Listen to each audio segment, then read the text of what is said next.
Em Brasília, 19 horas. Está no ar a Voz do Brasil. As notícias do governo federal que movimentaram o país no dia de hoje.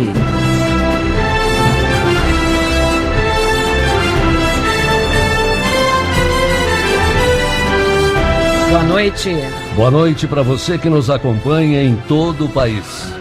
Quarta-feira, 23 de novembro de 2016. E vamos ao destaque do dia. Governo federal vai ajudar estados liberando 5 bilhões de reais. E governadores também vão ter que fazer cortes nas contas. Presidente Michel Temer diz que o objetivo é combater a crise e retomar o crescimento. É preciso primeiro vencer a recessão e depois retomar o crescimento. E com o crescimento é que vem o emprego.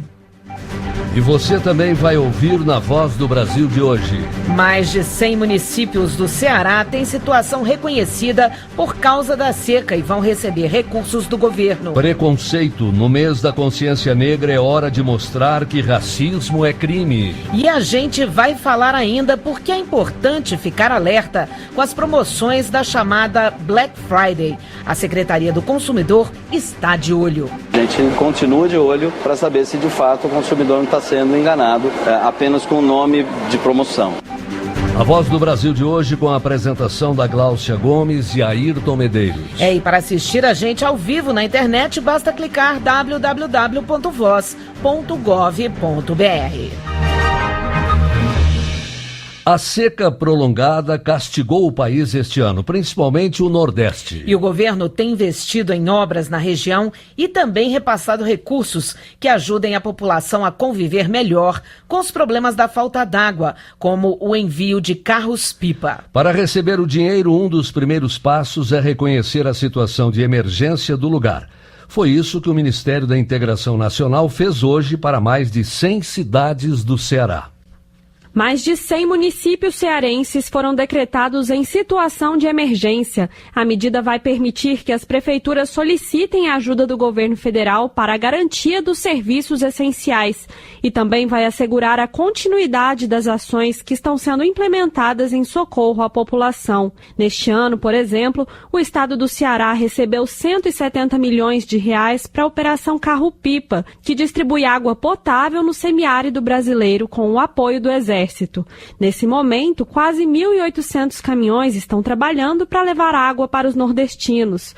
Mais de 90 deles estão no município de Boa Viagem, uma das cidades mais afetadas pela seca. O manancial que abastecia a cidade secou em setembro do ano passado e desde então a população sobrevive com a ajuda federal. É o que conta o coordenador da Defesa Civil do município, Marton Carvalho. Lamentavelmente, a quantidade de água da sede é para 9.120 pessoas e nós temos 32 mil habitantes na sede. Imagine a situação como está. Se não fosse essa operação Pipa do Exército e da Defesa Civil, nós não teríamos assim como explicar como seria a situação do município. A seca também castiga municípios do Maranhão e por isso o Ministério da Integração Nacional autorizou o repasse de quase 470 mil reais ao governo do estado para levar carros-pipa em 8 cidades.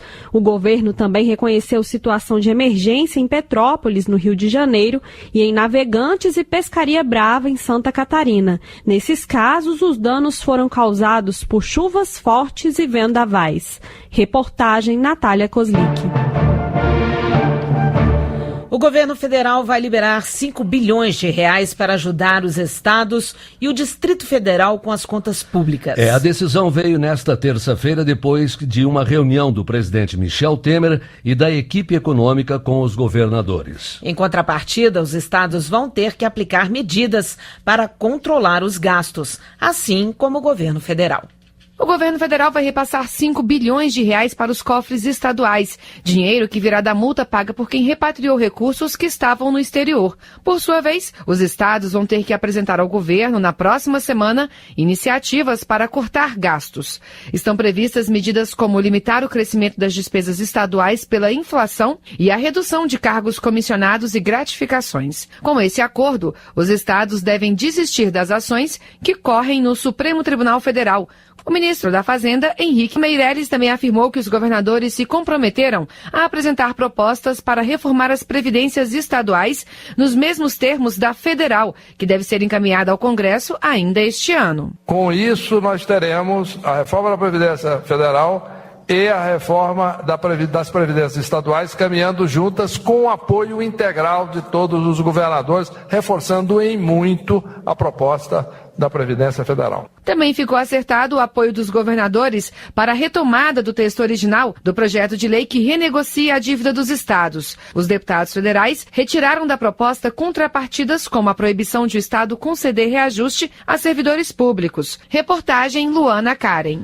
E é bom que se diga que os detalhes do acordo estão sendo discutidos ao longo desta semana. Hoje, os governadores do Rio de Janeiro, Luiz Fernando Pezão, e do Espírito Santo, Paulo Artung, foram recebidos no Ministério da Fazenda. Pois é, a ideia é que os estados e o Distrito Federal cheguem a um projeto semelhante ao teto de gastos públicos, proposto pelo governo federal, que está em debate no Senado. Também estão sendo pensadas medidas extras de ajuste para aqueles estados que estão em situação mais crítica. O ministro da Fazenda, Henrique Meirelles, falou hoje sobre a necessidade de ajustar as contas da União e dos estados ao mesmo tempo.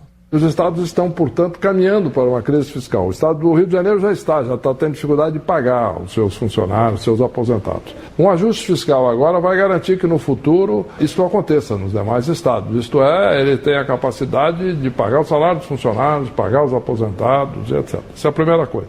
Segundo, juntamente com o ajuste fiscal federal, vai permitir a recuperação da economia brasileira. Isto é que vai atingir ainda mais diretamente o cidadão comum. O Brasil vai voltar a crescer, criar empregos, a inflação vai cair e o brasileiro vai voltar a ter confiança no futuro. O presidente Michel Temer também falou hoje sobre a reunião com os governadores. Segundo o presidente, o encontro não foi apenas para ouvir reivindicações dos estados, e sim para que todos possam trabalhar juntos pelo país. Nós reunimos aqui os 27 estados da federação que vieram para cá para dizer, olha, nós evidentemente precisamos de verbas para suportarmos os desastres que nós temos lá no estado, entre outras razões, precisamente pela questão previdenciária. Mas de outro lado, nós viemos também para dizer que não só vamos seguir o exemplo da União, portanto estabelecer teto de gastos, estabelecer regras rígidas para o controle dos gastos públicos, como também viemos para dar apoio às iniciativas do governo federal, porque o governo está no caminho certo. Michel Temer também destacou que medidas como o corte de gastos e, em seguida, a reforma da Previdência é que vão ajudar o país a retomar o crescimento e gerar empregos. Em momentos em que as pessoas não percebem que, estando nós outros, no Brasil, numa recessão profunda, né, exige-se logo o crescimento, passando por cima da recessão. E nós, que temos ciência, consciência, serenidade e tranquilidade, para saber que é preciso primeiro vencer a recessão e depois retomar o crescimento, porque o crescimento é consequência precisamente da cessação da recessão. E com o crescimento é que vem o emprego. Pois é, as afirmações do presidente Michel Temer foram feitas hoje durante a cerimônia de posse de Roberto Freire, o novo ministro da Cultura.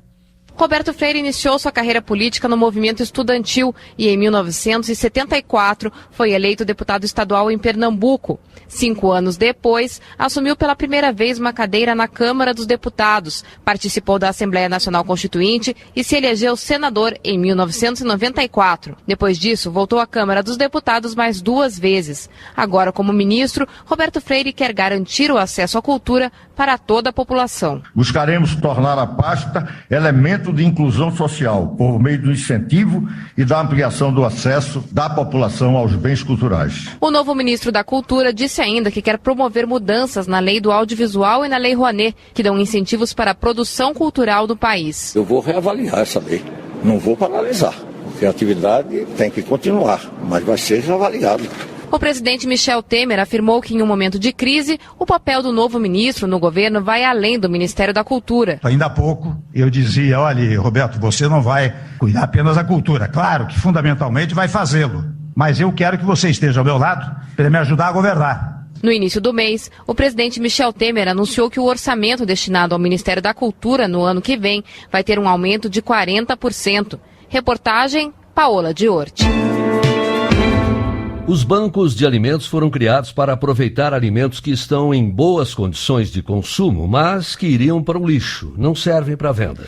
Esses locais recebem frutas e verduras, selecionam e distribuem para instituições que atendem famílias de baixa renda, por exemplo. Hoje, num evento aqui em Brasília, representantes de bancos de alimentos de várias cidades do país se reuniram para trocar experiências. Um trabalho que hoje significa comida na mesa de 4 milhões de brasileiros. Todo mês, o Banco de Alimentos do Distrito Federal recebe mais de 130 toneladas de verduras, frutas e legumes, que são depois doados para instituições de caridade. Marcos Sampaio, gerente do banco, conta que tudo passa por uma vistoria. Os alimentos, antes de ser doados, ele é verificado se está em condições próprias para consumo. O Banco de Alimentos do Distrito Federal atende a 170 entidades. Uma delas é o Centro Comunitário da Criança em Ceilândia, cidade a mais ou menos 30 quilômetros da região central de Brasília. No local, mais de 700 crianças fazem 5 refeições todos os dias. Gabi, você gosta da comida aqui da creche? Gosto. O que você mais gosta de comer? De tudo. Grande parte do que é servido para os pequenos vem do Banco de Alimentos. Segundo a diretora da instituição, Rita Silva, uma alimentação adequada é fundamental para o desenvolvimento dos alunos. A criança, ela consegue adquirir um conhecimento, uma boa saúde, através da segurança alimentar nutricional que hoje a instituição proporciona através também do Banco de Alimentos. Nesta quarta-feira, o Ministério do Desenvolvimento Social e Agrário promoveu a primeira mostra de experiências de bancos de alimentos em Brasília. Segundo Caio Rocha, secretário nacional de Segurança Alimentar, a ideia é promover a troca de experiências e vivências. Que a gente possa ter na rede um conselho gestor dessa rede, com a participação de bancos públicos, de bancos privados, porque os objetivos são o mesmo: evitar perdas e desperdícios, alimentar aqueles que estão em insegurança alimentar. Hoje no país, são aproximadamente 220 bancos de alimentos que atendem mais de 4 milhões de pessoas. Reportagem Gabriela Noronha. 19h13 no horário brasileiro de verão.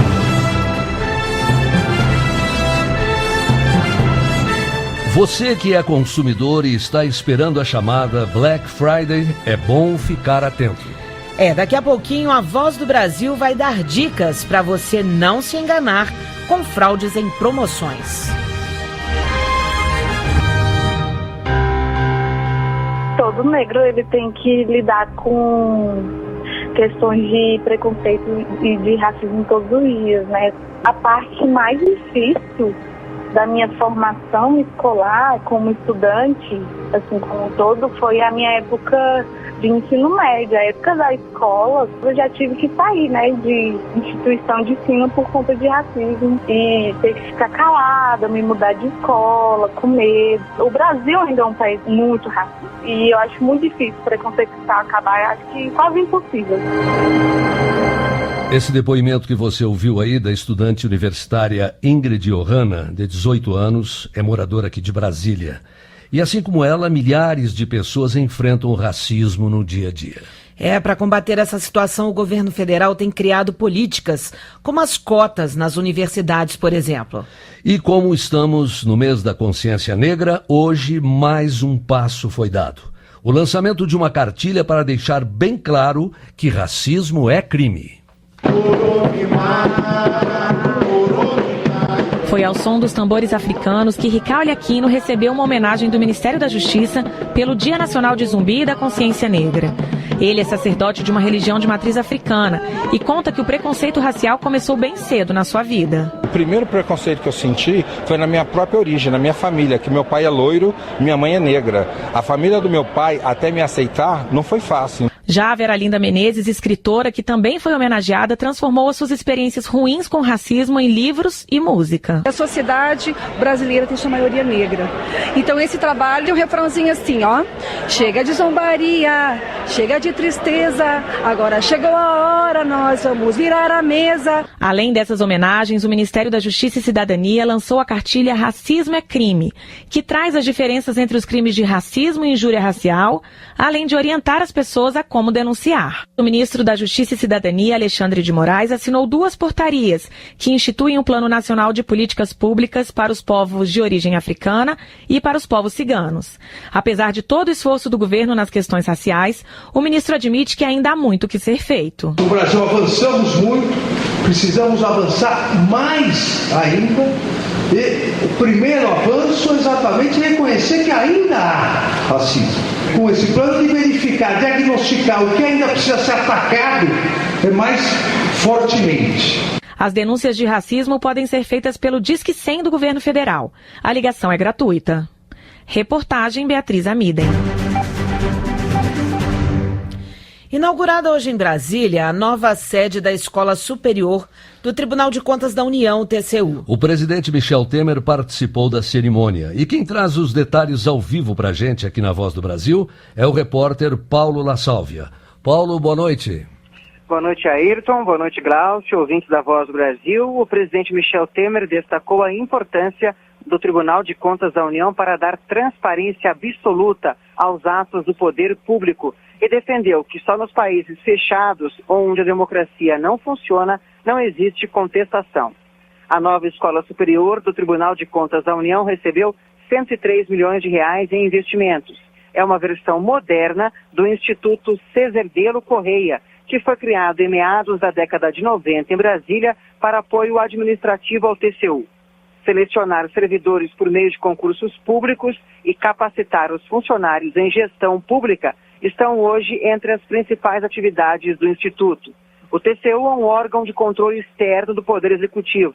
Fiscaliza a aplicação de recursos públicos, além de analisar as contas do governo federal. De Brasília, Paulo La Sálvia. Você sabe o que é Tesouro Direto? Bem, é um investimento que pode render bons lucros. E a gente foi saber direitinho como é que você também pode aproveitar. Primeiro, o repórter Leonardo Meira explica o que é. Creches, estradas, hospitais, aeroportos, a lista não para por aí. Para investir nisso tudo, o governo precisa de dinheiro. E uma das formas de conseguir recursos é vendendo títulos públicos. Você empresta dinheiro para o governo brasileiro em troca do direito de receber no futuro o valor mais os juros sobre esse empréstimo. Desde 2002, qualquer pessoa pode comprar títulos públicos. É o programa Tesouro Direto. O valor mínimo para aplicação é de R$30. O gerente de Relacionamento Institucional da Subsecretaria da Dívida Pública, Paulo Moreira Marques, destaca os principais objetivos do programa. O objetivo principal do Tesouro Direto é democratizar o acesso aos títulos públicos federais. O outro segundo papel também, tão importante quanto, é a educação financeira. Por meio desse programa você pode ter um conhecimento com relação ao custo de oportunidade de investir em outras opções no mercado. Todas as aplicações são feitas pela internet. Os investimentos ficam registrados no CPF do titular e o extrato pode ser conferido no site do Tesouro Nacional. O número de investidores cadastrados cresceu em 50 mil em outubro e passou de 1 milhão.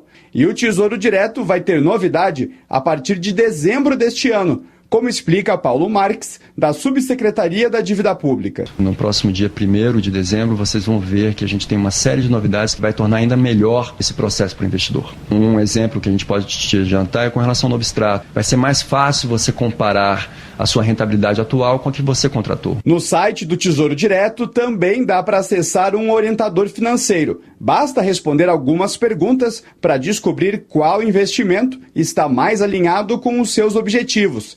O endereço é tesouro.fazenda.gov.br. Reportagem Leonardo Meira.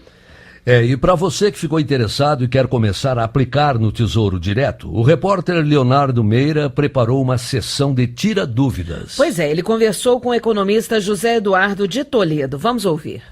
Quais seriam as principais diferenças do Tesouro Direto para outros tipos de investimento, como aplicação em poupança ou na Bolsa, né, por exemplo? O Tesouro Direto é a alternativa mais conservadora e de menor risco que você tem. Comparando com a poupança, é uma modalidade que ela tem permitido ao investidor um retorno muito mais substancioso. E em relação às ações, varia sob o ponto de vista de grau de risco. E como que eu faço para investir? Você precisa ter uma conta corrente numa instituição financeira. Você vai fazer um cadastramento numa corretora ou num banco para poder acessar o sistema do Tesouro Direto. Aí diretamente você pode comprar e vender títulos através do Tesouro Direto. Quanto tempo eu preciso deixar o dinheiro investido e eu posso sacar ele antes do prazo também? Você pode contratar um título de vencimento, por exemplo, em 2024 e em determinado momento, no meio do caminho, resolver vender esse título no mercado. O que você precisa estar atento é que se o título é pré-fixado, ele pode sofrer correção nesse valor. 19h21, horário brasileiro de verão. A Black Friday está chegando. E você, sabe o que significa? O termo em inglês se refere a uma sexta-feira recheada de promoções no comércio, tanto nas lojas como na internet. E para entender o que é Black Friday e não fazer um mau negócio, a Voz do Brasil traz algumas dicas para você. As ofertas estão na internet e nas lojas físicas. Muita gente espera esta data para fazer as compras. Para comprar, os preços são bons, as promoções são boas, compensa. Eu costumo esperar para poder comprar, né? Costumo comprar tênis, roupas, então eu costumo comprar uma vez ao ano e aí tá tudo certo, né? A promotora de vendas Vera Lúcia de Faria trabalha no ramo de brinquedos. São alguns produtos que entram na promoção e eu estou acreditando, viu, que a venda vai ser boa, mas tem bastante, assim, em estoque. Em meio a tanta oferta, o consumidor precisa ficar atento para não cair em propaganda enganosa. O diretor do Departamento de Proteção e Defesa do Consumidor do Ministério da Justiça e Cidadania, André Santos, afirma que, primeiro, a pessoa deve analisar se realmente está precisando daquele produto. Depois, deve tomar alguns cuidados para que a compra seja segura. Procure diretamente o site da loja onde você pretende fazer a compra e lá dentro do site você procura aquilo que você tem interesse em adquirir. Faça os prints, as imagens de tela, guarde isso com você. Atenção e cuidado são coisas que a gente não pode abrir mão nunca e monitoramento constante. A gente continua de olho para saber se de fato o consumidor não está sendo enganado apenas com o nome de promoção. As pessoas que se sentirem prejudicadas nas compras devem procurar o PROCON de sua cidade ou fazer a reclamação na plataforma consumidor.gov do Departamento de Proteção e Defesa do Consumidor do Ministério da Justiça e Cidadania. O endereço é www.consumidor.gov.br. Reportagem Ney Pereira.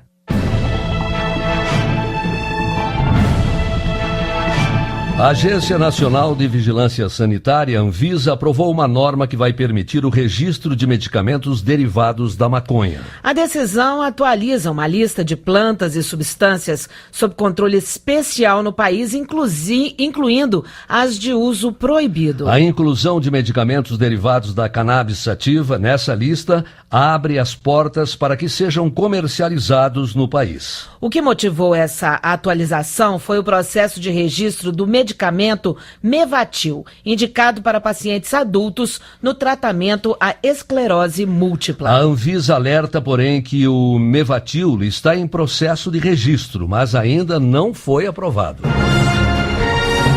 Essas foram as notícias do governo federal. Uma realização da Secretaria de Comunicação Social da Presidência da República. Com produção da Empresa Brasil de Comunicação. Fique agora com o Minuto do TCU e em seguida as notícias do Poder Judiciário e do Congresso Nacional. Boa noite. Boa noite para você e até amanhã. Brasil, ordem e progresso. Minuto do TCU. O Tribunal de Contas da União inaugurou hoje em Brasília a nova sede do Instituto Cerzedelo Correia, sua escola de governo, que multiplicou os espaços destinados a salas de aula, oficinas, bibliotecas. Você vai ouvir agora notícias do Poder Judiciário.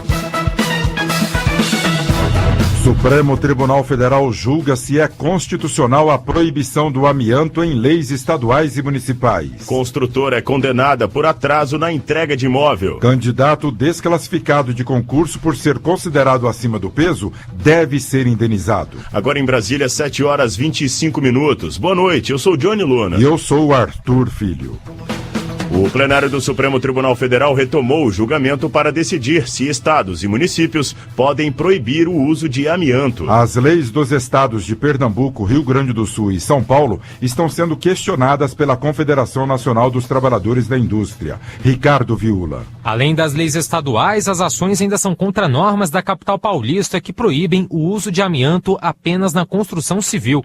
A Confederação Nacional dos Trabalhadores na Indústria alega desrespeito à lei federal que autoriza a venda do material em todo o país. Mas, ao votar o relator da ação contra a lei da cidade de São Paulo, ministro Edson Fachin destacou os perigos do amianto para a saúde e o meio ambiente.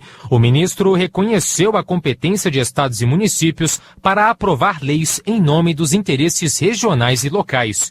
Retira-se a possibilidade, se sufragar um papel secundário a esses entes, de que espaços sejam preenchidos para que seja atingido o interesse regional ou local. Reduzida a importância no exercício de suas competências, reduz-se também a efetividade do exercício de tais atribuições para o atendimento do bem comum. O julgamento foi interrompido, pois o ministro Dias Toffoli pediu mais tempo para analisar o caso antes de votar. Construtora deve pagar lucros cessantes a compradores por atraso na entrega de imóvel. O entendimento é do Superior Tribunal de Justiça, Fátima Uchoa. Os lucros cessantes são aqueles que o consumidor deixa de ganhar, nesse caso, com um atraso na entrega do imóvel. O Tribunal de Justiça de São Paulo afastou o pagamento de qualquer indenização por considerar que o pedido foi feito de forma genérica e sem prova dos prejuízos alegados. Os compradores recorreram ao STJ e os ministros reformaram o entendimento. Segundo a relatora ministra Nancy Andrighi, é óbvio que os compradores sofreram danos, uma vez que o imóvel poderia ter dado lucro aos proprietários se fossem alugados, por exemplo. A ministra explicou que o STJ já tem entendimento consolidado de que nessas situações há a presunção relativa da existência de danos materiais e cabe à construtora provar que isso não ocorreu. Candidato desclassificado de concurso da Companhia Paulista de Trens Metropolitanos por ser considerado acima do peso será indenizado em R$100 mil. A decisão é do Tribunal Superior do Trabalho. Priscila Peixoto. O candidato afirmou que depois de ser aprovado em todas as etapas, foi considerado inapto pela Junta Médica por estar com IMC acima do limite estabelecido. Após ser condenada pelo TRT paulista, a companhia recorreu ao TST, mas a relatora do caso na segunda turma, ministra Maria Helena Malman, negou o pedido por considerar que houve assédio moral, já que a desclassificação decorria de um requisito não previsto no edital. Com isso, a condenação foi mantida por unanimidade. Companhia Elétrica do Espírito Santo deve indenizar consumidora após cobrar valores na conta acima do gasto real. A indenização foi fixada em R$5 mil. Kirk Moreno. De acordo com a decisão, as cobranças estavam claramente acima da média do consumo da mulher. Na ação, ela disse que as contas começaram a vir com alto valor a partir de novembro de 2014. A consumidora chegou a quitar uma das dívidas, mas por conta do não pagamento das demais, a mulher teve serviços de energia suspensos. Por isso, deve ser indenizada. Faculdade terá de devolver mensalidades pagas por estudante que teve curso interrompido. O valor é de R$ 3.800. Pedro Scartesini. A decisão é da Justiça do Distrito Federal. A aluna contou que iniciou o curso de Serviços Sociais e pagou em 14 parcelas. Entretanto, após um ano de curso, as aulas foram interrompidas sem qualquer motivo. A juíza do caso entendeu que a faculdade não cumpriu com o contrato e, por isso, a instituição foi condenada a ressarcir a estudante. A Justiça de Mato Grosso do Sul condenou o município de Campo Grande a indenizar um aluno que teve o dedo amputado em sala de aula. Ele estudava em um colégio público. O valor é de R$10 mil por danos morais e R$20 mil por danos estéticos. O estudante ajudava a professora com uma das mãos no portal da sala quando um colega de classe fechou a porta. A Justiça considerou que houve falta de vigilância e segurança dos alunos da instituição. Você acompanha outras notícias do Poder Judiciário em 104,7 FM para o Distrito Federal e entorno e também pela internet. Acesse www.radiojustiça.jus.br e siga pelo Twitter. twitter.com/radiojustiça. A você, uma boa noite. Boa noite. Notícias do Poder Judiciário, uma produção da Rádio Justiça, Supremo Tribunal Federal. Está no ar, o Jornal do Senado. Senado aprova em segundo turno PEC que cria cláusula de barreira e acaba com coligações em eleições proporcionais. Em sessão temática, senadores discutem projeto que atualiza a lei do abuso de autoridade. Segue para a Comissão de Constituição e Justiça a proposta que destina para a saúde parte de multas em acordos de leniência. Estes são os destaques de hoje do Jornal do Senado, que começa agora. Boa noite. Boa noite. O projeto que altera a lei sobre abuso de autoridade foi debatido em sessão temática no plenário do Senado. Entre os debatedores, representantes do Ministério Público, da Defensoria Pública e da Ordem dos Advogados do Brasil. Pela proposta, será classificado como abuso de autoridade ações como ordenar ou executar prisões sem amparo legal ou sem cumprir as exigências formais e deixar de conceder ao preso que tiver direito à liberdade provisória. Detalhes com a repórter Marcela Diniz. A subprocuradora-geral da República, Luísa Cristina Fonseca, defendeu que os tipos penais do projeto sejam bem definidos. Os tipos abertos, segundo ela, podem ser usados para condenar indevidamente quem conduz investigações de interesse público.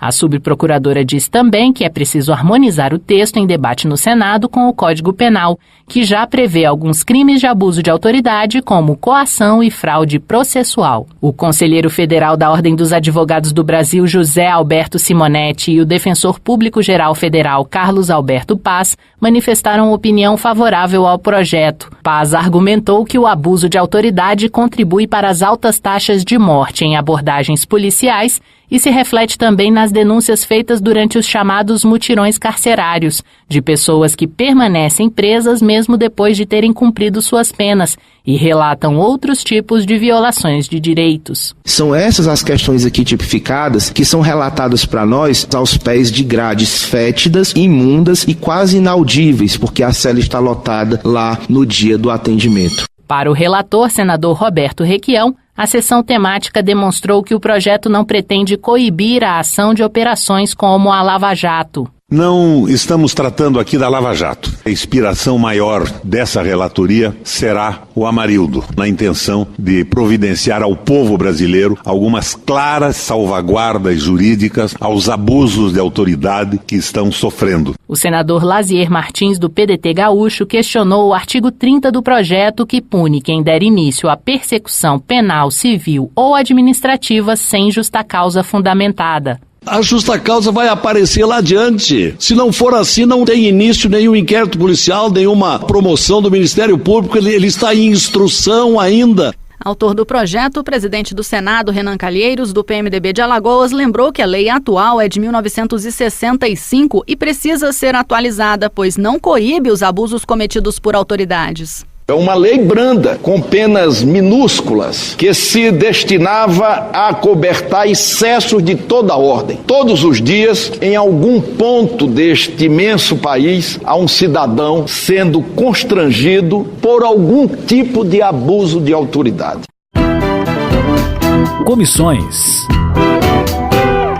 A saúde pública pode ter um reforço em seu caixa se virar lei um projeto que destina ao setor 70% das multas aplicadas às empresas nos acordos de leniência. Nesse tipo de acordo, as entidades envolvidas em crimes contra a ordem econômica, como corrupção e fraudes em licitação, colaboram com investigações em troca da redução de punições. A proposta foi aprovada hoje pela Comissão de Assuntos Sociais. Antes de seguir para a votação na Câmara dos Deputados, precisa ser analisada pela Comissão de Constituição e Justiça. Reportagem de Jorge Cardim.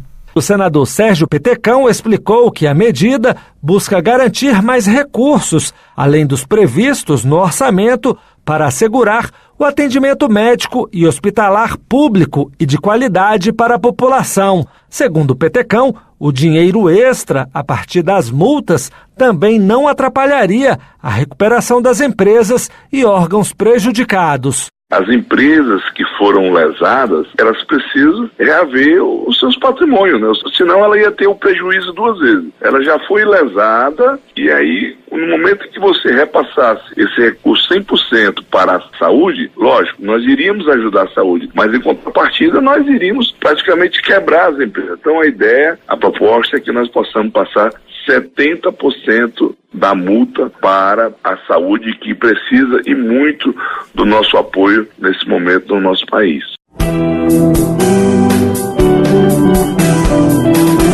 A senadora Ana Amélia, do PP Gaúcho, afirmou que o governo do Rio Grande do Sul se viu obrigado a decretar estado de calamidade financeira por causa das dívidas deixadas pela gestão anterior, comandada por Tarso Genro. Ao citar governantes de todos os partidos que fizeram o ajuste nas contas de seus estados e municípios, Ana Amélia lembrou que a responsabilidade fiscal não deve ter partido nem ideologia e que é essencial para o Brasil. Por isso, ela considera importante a aprovação da proposta que limita os gastos públicos. Além da má gestão, além da irresponsabilidade fiscal, não poderíamos jamais ter feito Copa do Mundo nem Olimpíada. O Rio quebrou, o país quebrou por conta da nossa irresponsabilidade. É isso que falta ao nosso país: estabelecimento de prioridades, planejamento e avaliação. Nada disso foi feito e por isso hoje estamos pagando uma conta tão cara. Também preocupado com a situação de calamidade dos estados, que já não conseguem honrar seus compromissos, o senador Jorge Viana, do PT do Acre, acredita que a PEC dos gastos públicos é apenas paliativa e, na verdade, agravará a situação, aumentando o desemprego, a insegurança e a recessão econômica. Jorge Viana chamou atenção para a crise na saúde, lamentando que o setor tenha perdido os recursos da CPMF e que, da mesma forma, o teto dos gastos pode trazer um resultado perverso contra o povo. Dezenas de bilhões foram sacados da saúde. Agora, também as medidas põem em risco o orçamento da saúde, da Seguridade Social e certamente vai agravar ainda mais a situação de todo o povo brasileiro. O senador Otto Alencar, do PSD da Bahia, reforçou o apelo ao governo em favor da revitalização do Rio São Francisco. O rio caminha para a morte se nada for feito para salvá-lo, advertiu o senador, ao defender a imediata dragagem da calha do rio, que está obstruída. Diante da perspectiva de chuvas regulares na bacia do São Francisco, ele entende que esse é o momento adequado para o início dos trabalhos de dragagem. Foi uma grande responsabilidade se aplicar 8 bilhões e meio numa transposição e não se fazer absolutamente nada na revitalização dos afluentes, das nascentes e da calha do Rio São Francisco. Os governos estaduais e até municipais, mas ainda o governo federal, toma uma atitude de agir nessa direção, ou então teremos um futuro comprometido com falta d'água.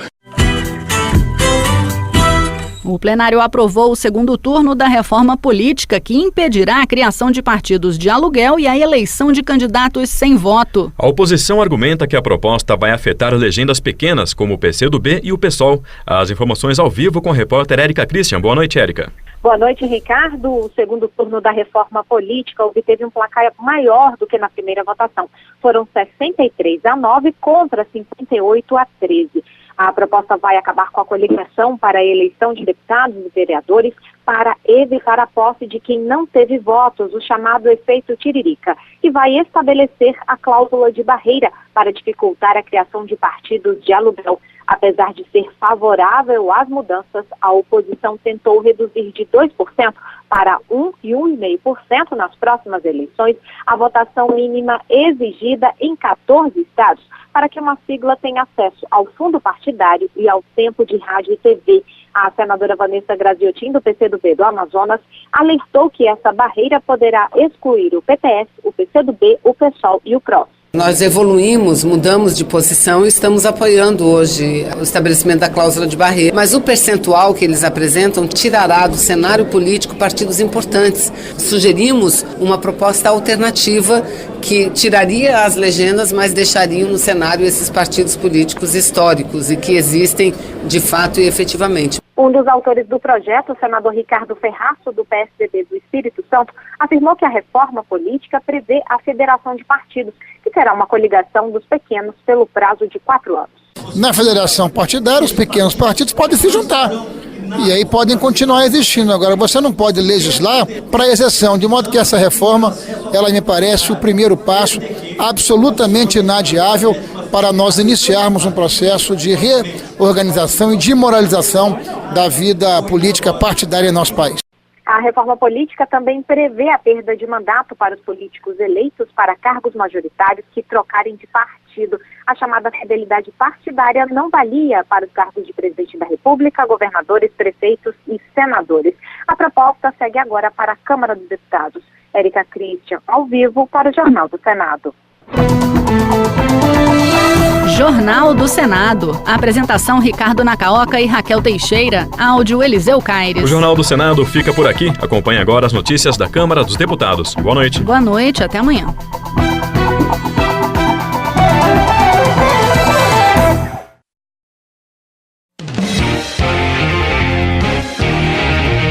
Jornal Câmara dos Deputados. Ministro diz que vagas de ensino médio integral chegarão a 880 mil. Economistas divergem sobre efeito da PEC que prevê teto de gastos. Acordo firmado por governo federal e estados repercute na Câmara. Boa noite. Major Olímpio, do Solidariedade Paulista, critica o acordo entre o governo federal e os governadores para a contenção de gastos nos estados. Para ele, a negociação é uma forma de prejudicar os servidores, principalmente bombeiros e policiais militares. O congressista convoca oficiais e praças a se manifestarem contra a proposta. Já Betinho Gomes, do PSDB de Pernambuco, elogia o encontro entre chefes de executivos estaduais e o presidente Michel Temer. Segundo o deputado, governadores devem controlar gastos agora, para que depois seja possível a retomada do crescimento e a geração de empregos. Ele afirma que é preciso ser honesto com a população. Economia.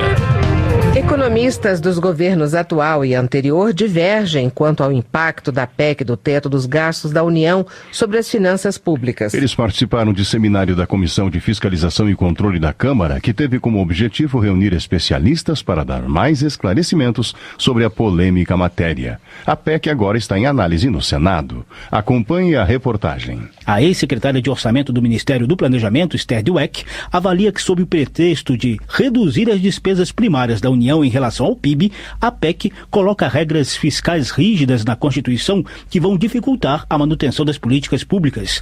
Dweck integrou o governo Dilma Rousseff e prevê impacto negativo da medida nas ações de distribuição de renda e nas transferências da União para estados e municípios conduzirem programas de saúde e educação, como o de atenção básica, o de média e alta complexidade, o de infraestrutura em creches e o de aquisição de livros escolares. O que fez aumentar a nossa relação dívida-PIB foi queda da arrecadação, aumento do pagamento de juros, que foi muito forte. E em 2015, a gente teve o menor crescimento real das despesas. Dessas três coisas que compõem o nosso resultado fiscal, a única coisa que a PEC vai mexer é na despesa primária. Na América Latina, o Brasil é o que mais consegue distribuir renda por meio da política fiscal, porque é o país que tem o maior tamanho de Estado. E isso é inevitável. Já o atual secretário de Orçamento do Ministério do Planejamento, Jorge Soares, defendeu o teto de gastos da União com o argumento de que as despesas primárias têm crescimento contínuo desde a década de 1990, sobretudo por conta das despesas obrigatórias. Para explicar essa dinâmica, ele afirmou que em períodos de fartura arrecadou-se mais e se gastou mais. Porém, na escassez, a arrecadação caiu e a despesa continuou aumentando. Segundo Soares, a PEC é um instrumento ideal para dar rigidez à regra fiscal e evitar burlas. Você só consegue começar a ter resultados positivos no final do primeiro período da PEC. Se você fizesse a PEC dessa forma, com 3 anos, ela não poderia ter essa regra. Ela teria que ter uma regra de ajuste muito mais forte. Os 10 anos são exatamente porque é o tempo médio que você vai conseguir começar a ter resultados positivos. Com a dívida começando a inverter sua trajetória lá em 2022. Então você possibilitar o quê? Estabilizar a dívida pública e criar condições para a retomada do investimento. O presidente da Comissão de Fiscalização e Controle da Câmara, deputado Léo de Brito, do PT do Acre, defendeu mais esclarecimentos à população antes da votação final da PEC. Espero sinceramente que antes que essa votação seja feita no Senado Federal, o debate possa se aprofundar mais ainda. Aliás, de alguma maneira, o que está sendo discutido está passando ao largo do povo brasileiro, que será o principal atingido. Nós temos inclusive aí algumas sugestões, até mesmo de que o povo participe de um referendo, para que esse debate chegue até o povo brasileiro. Já o deputado Valtenir Pereira, do PMDB do Mato Grosso, defendeu a aprovação dos limites de gastos da União, mas com margens que permitam realocações de investimentos. Da Rádio Câmara de Brasília, José Carlos Oliveira. Renato Mollen, do PP do Rio Grande do Sul, ressalta a iniciativa do governo federal de limitar os gastos públicos. Para o congressista, os problemas econômicos de hoje são fruto de um tempo de administração oportunista, em que se empregou demais e houve irresponsabilidade nos gastos públicos. O Detran da Paraíba trocou as empresas responsáveis pelo sistema de financiamento de veículos que atuam no resto do país. Rômulo Gouveia, do PSD, considera o ato arbitrário e denuncia que a medida está travando as vendas. Ele alega que a empresa contratada sem licitação não é reconhecida nem aceita pelos bancos, o que tem impedido as vendas por financiamento. A Petrobras abriu consulta para tirar a obrigatoriedade de trabalhadores brasileiros participarem de obras como a construção de plataformas, de acordo com Luiz Sérgio, do PT do Rio de Janeiro. Ele afirma que o fim do chamado conteúdo nacional de trabalhadores beneficia estrangeiros e estimula o desemprego no Brasil. Mauro Pereira, do PMDB do Rio Grande do Sul, alerta que o desconto de 10,4% repassado às distribuidoras de combustível não está chegando aos postos de gasolina. Segundo ele, as distribuidoras retêm 23 milhões de reais por dia, dinheiro que deveria ser repassado como desconto aos cidadãos. Para o deputado, esse tipo de prejuízo ao consumidor é crime. Como relator na Câmara do projeto que regularizou a repatriação dos recursos no exterior, Manuel Júnior, do PMDB da Paraíba, avalia que com a reedição da matéria pelo governo Temer, mais de 150 bilhões de reais podem voltar ao Brasil. Ele lembra que o relatório não foi aprovado na íntegra e a matéria recebeu vetos do governo anterior, o que agora será corrigido. Apesar de as reformas propostas pelo governo federal serem prioridade, os direitos de aposentados e pensionistas devem ser preservados, defende Átila Lins, do PSD do Amazonas. Para ele, a gestão Temer precisa tomar medidas duras para a redução do déficit da Previdência, mas sempre com a preocupação de manter direitos. O fechamento de agências do Banco do Brasil repercute na Câmara. Zé Geraldo, do PT do Pará, afirma que o governo da ex-presidente Dilma Rousseff trabalhava para ampliar o número de pessoas atendidas pelo banco. Para ele, as medidas recentes prejudicam populações de locais mais afastados. No entendimento de Afonso Mota, do PDT do Rio Grande do Sul, o Banco do Brasil, além dos estados e municípios, sinalizam para a sociedade que o momento é de controle e redução de custos, o que vai gerar mais desemprego no país. Diante dessa realidade, ele defende medidas efetivas que estimulem o emprego e a atividade econômica. Agricultura. João Daniel, do PT de Sergipe, critica a decisão de fechamento de mais de 400 agências do Banco do Brasil. Para ele, a empresa é estratégica e uma das mais importantes instituições para o fomento da agricultura. O deputado diz ainda que agências da Caixa Econômica também serão fechadas. Heitor Chu, do PSB do Rio Grande do Sul, cobra do governo federal a reativação do Ministério do Desenvolvimento Agrário, como foi prometido. O parlamentar pondera que toda a parte operacional e administrativa foi mantida na atual Secretaria Especial de Agricultura Familiar e do Desenvolvimento Agrário, vinculada à Casa Civil da Presidência da República. Meio Ambiente. Entre as metas assumidas pelo Brasil no Acordo de Paris, o setor agrícola se propõe a contribuir com a recuperação de 15 milhões de hectares de pastagens e reflorestamento. Na opinião de Valdir Colato, do PMDB de Santa Catarina, esse compromisso vai impactar de forma negativa na produção agrícola. Ele ressalta que a legislação ambiental brasileira é a mais rigorosa do mundo, sendo cultivadas apenas 8% das áreas agricultáveis. Valdir Colato acusa o Ministério do Meio Ambiente de adotar medidas que ferem o Código Florestal e que, segundo ele, engessam a agricultura. Desenvolvimento Regional. Foram pagos somente neste governo mais de 100 milhões em atraso de débitos com as empresas que vinham fazendo a transposição das águas do Rio São Francisco. De acordo com Raimundo Gomes de Matos, do PSDB do Ceará, o governo federal autorizou triplicar o dinheiro investido, principalmente no trecho do Ceará e da Paraíba. O Ministério Público do Pará instaurou um inquérito para apurar o vazamento de caulim em alguns rios de Barcarena. Delegado Éder Mauro, do PSD, destaca que a empresa responsável pela tubulação tem um histórico vasto de vazamento de minerais na natureza. Para ele, é necessário que o poder público fiscalize de forma eficaz essas mineradoras. Tomou posse como coordenador executivo do Conselho de Desenvolvimento Econômico e Social da Bahia o ex-governador Jacques Wagner. Valmir Assunção, do PT, congratula-se com o político, ressaltando sua capacidade de articulação entre os mais diversos segmentos e seu compromisso público com o povo baiano. Educação. Como presidente da Frente Parlamentar das APAES, Capitão Augusto, do PR, registra manifesto realizado por unidades da Associação dos Pais e Amigos dos Excepcionais na Assembleia Legislativa de São Paulo. Segundo ele, o ato foi para sensibilizar o governo paulista para a manutenção do convênio das entidades com a Secretaria de Educação. O presidente da Associação Pró-Excepcionais Kodomo no Sono, André Corosue, foi homenageado com a medalha Anchieta e diploma de gratidão da cidade de São Paulo. Keiko Ota, do PSB, destaca que a honraria reflete a admiração e o respeito do povo paulistano pelo trabalho solidário desenvolvido por Corosue. A reformulação do ensino médio é um desejo e um consenso da sociedade e daqueles que militam na educação. No entanto, Danilo Cabral, do PSB de Pernambuco, manifesta sua preocupação com a forma como foi apresentado o debate. Segundo ele, de cima para baixo, por meio de medida provisória. Bacelar, do PTN da Bahia, lamenta que uma reforma tão importante como a do ensino médio seja feita por meio de uma medida provisória. Para ele, é certo que há necessidade de mudar, mas na sua visão, propor mudanças, deixando de lado o Plano Nacional de Educação, é, no mínimo, falta de habilidade política.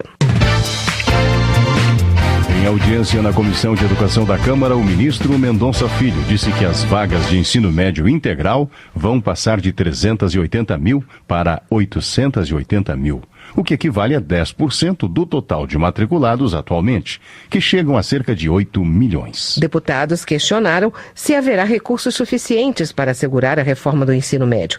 Segundo o ministro da Educação, 1 bilhão e 500 milhões de reais serão destinados para o setor. A reportagem é da Rádio Câmara. Acompanhe. Vários deputados questionaram o ministro sobre os recursos necessários para universalizar o ensino integral, como previsto na medida provisória 746, que reformula o ensino médio. A deputada Maria do Rosário, do PT do Rio Grande do Sul, citou especificamente o cenário de corte de despesas imposto pela PEC 55, que está no Senado. O ministro disse que a proposta não vai retirar recursos da educação, mas vai combater a recessão. Uma recessão desse tamanho, impondo redução de receita para estados, municípios e para a União, retira dinheiro para a educação. É isso que a gente não pode aceitar. O Brasil não pode virar a Grécia. O Brasil não pode virar o Rio de Janeiro. A MP estabelece um tempo de base comum curricular e o período final seria cursado conforme a opção do aluno, que teria 5 áreas de conhecimento para se aperfeiçoar, inclusive o ensino técnico.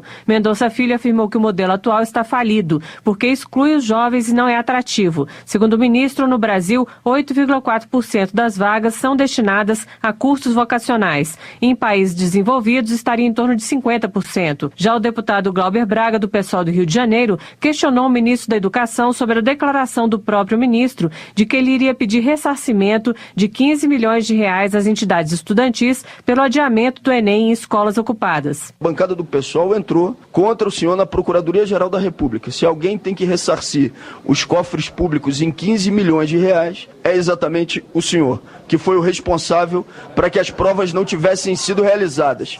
Tanto é verdade que no primeiro turno das eleições e no segundo turno, escolas ocupadas tiveram votação sem que nenhum problema ocorresse. O ministro disse que o Enem é bem diferente das eleições e que não concordou com a realização do exame em escolas ocupadas por causa da necessidade de segurança e tranquilidade para os candidatos. Sobre a carta enviada pelo Ministério da Educação aos institutos federais, pedindo listas dos alunos que estavam participando de manifestações, o ministro disse que a intenção não era fazer caça às bruxas. Eu acho que o ambiente escolar não pode ser um ambiente onde crianças de 8 anos possam ser colocadas diante de um quadro de um debate político ou, por exemplo, de uma vocalização contra a PEC 241 ou contra qualquer outro debate nacional. E eu entendo que também um ambiente escolar ele não pode ser patrimônio de nenhum partido político. E eu quis apenas chamar a atenção, através da CETEC, dos reitores e diretores dos institutos sobre a responsabilidade da preservação do patrimônio público, em primeiro lugar, a preservação da integridade física e do assédio moral a crianças e jovens. Mendonça Filho diz que o governo não vai acabar com o ensino médio noturno, que tem 23% das matrículas, embora ele não concorde com a sua existência. Ele afirmou ainda que a manutenção de disciplinas como artes, filosofia, sociologia e educação física no ensino médio será discutida na definição da Base Nacional Curricular Comum, prevista para meados de 2017. Após isso, o novo ensino médio entrará em vigor um ano depois. O ministro também explicou que a previsão na medida provisória para a contratação de professores com notório saber é apenas para cursos técnicos. Da Rádio Câmara de Brasília, Silvia Munhato. Saúde. Ao demonstrar preocupação com os trotes direcionados ao SAMU, o Serviço de Atendimento Móvel de Urgência, Adelson Barreto, do PR, destaca que só em Sergipe, no primeiro semestre deste ano, das 108 mil ligações recebidas, 28 mil foram chamadas falsas. Segundo ele, o trote causa inúmeros prejuízos que vão desde gastos financeiros ao desgaste das equipes. Lideranças do Conselho Nacional de Secretarias Municipais de Saúde se reuniram com Júlio César, do PSD do Piauí, para pedir apoio ao reajuste do piso da atenção básica. O deputado explica que o valor aplicado atualmente é baseado na população e no IPCA de 2012. Para a equiparação, o governo deve repassar 1 bilhão e 700 milhões de reais para o setor. Um site de repercussão nacional divulgou matéria sobre a boa qualidade do serviço médico da Câmara dos Deputados. No entanto, Cabo Sabino, do PR cearense, criticou a reportagem, que, segundo ele, teve tom pejorativo e buscou colocar a opinião pública contra a casa. Segurança Pública. Alberto Fraga, do Democratas do Distrito Federal, critica uma apresentadora da TV Globo que, segundo ele, tentou jogar a sociedade contra os policiais. Ele condena a realização de uma enquete que pedia para os convidados do programa escolherem entre atender um policial ou um traficante, ambos feridos. Delegado Edson Moreira, do PR de Minas Gerais, avalia que o aumento da criminalidade está diretamente ligado à vigilância rígida de setores da sociedade e às ações policiais. Para ele, criminosos não têm mais medo do confronto com a polícia, já que a legislação protege o criminoso. Direitos Humanos. O governo da Bahia realiza mais uma edição do Novembro Negro, período de mobilizações pelo combate ao racismo. Valmir Assunção, do PT, ressalta que a iniciativa tem como objetivo dar visibilidade à luta do povo negro, homenagear Zumbi e mostrar a necessidade da promoção de políticas públicas para a população negra. O Dia da Consciência Negra foi marcado pela transferência de titularidade de terras para quilombolas em Alagoas, destaca Rosinha da Defal, do PT do B. Ela lembra que a comunidade Tabacaria é a primeira do estado a receber o benefício. A parlamentar ressalta a importância simbólica do local, onde viveram mais de 30 mil pessoas, entre eles Zumbi dos Palmares. Segundo dados do Ministério Público da Bahia, o número de denúncias de casos de intolerância contra religiões de matrizes africanas cresceu 330% no estado. Preocupado com o número, Daniel Almeida, do PCdoB, ressalta ser necessária uma punição mais rigorosa aos preconceituosos para se chegar a uma convivência harmoniosa. Está em análise no Congresso lei que redefine regras para a migração. Ao defender a proposta, Bruna Furlan, do PSDB de São Paulo, ressalta que a ideia é revogar o Estatuto do Estrangeiro e, com isso, proteger imigrantes, emigrantes e refugiados. De acordo com a deputada, a nova lei também terá o objetivo de punir traficantes de pessoas, os chamados coiotes. Política. As medidas contra a corrupção em análise na Câmara não podem retirar direitos constitucionais dos cidadãos, em especial dos mais pobres. A opinião é de Pepe Vargas, do PT do Rio Grande do Sul. O parlamentar concorda com o combate à corrupção, mas avalia que é preciso ter cautela. Henrique Fontana, do PT do Rio Grande do Sul, também discorda de alguns pontos das 10 medidas de combate à corrupção. Entre elas, o parlamentar pontua que a anistia ao Caixa 2 é inaceitável. O parlamentar lembra que as medidas podem alterar o direito penal do país e, portanto, devem ser debatidas de forma incansável. A grande quantidade de partidos atrapalha a democracia. A afirmação é de Josi Nunes, do PMDB do Tocantins. Segundo a deputada, é necessário criar cláusulas de desempenho eleitoral para que as legendas possam ter direito ao fundo partidário e ao tempo de televisão para as campanhas. Na semana passada, Benedita da Silva, do PT do Rio de Janeiro, participou de uma reunião no México para debater o empoderamento da mulher na política. Segundo a deputada, fica evidente o preconceito ao gênero no Brasil, em razão da pouca representatividade feminina no parlamento. Votação. Os deputados estão reunidos agora para analisar um único item da pauta de hoje, que é a proposta que aumenta as carências para a concessão do auxílio-doença, da aposentadoria por invalidez e do salário maternidade. O texto teve a urgência aprovada na noite de ontem. Termina aqui o Jornal Câmara dos Deputados. Para você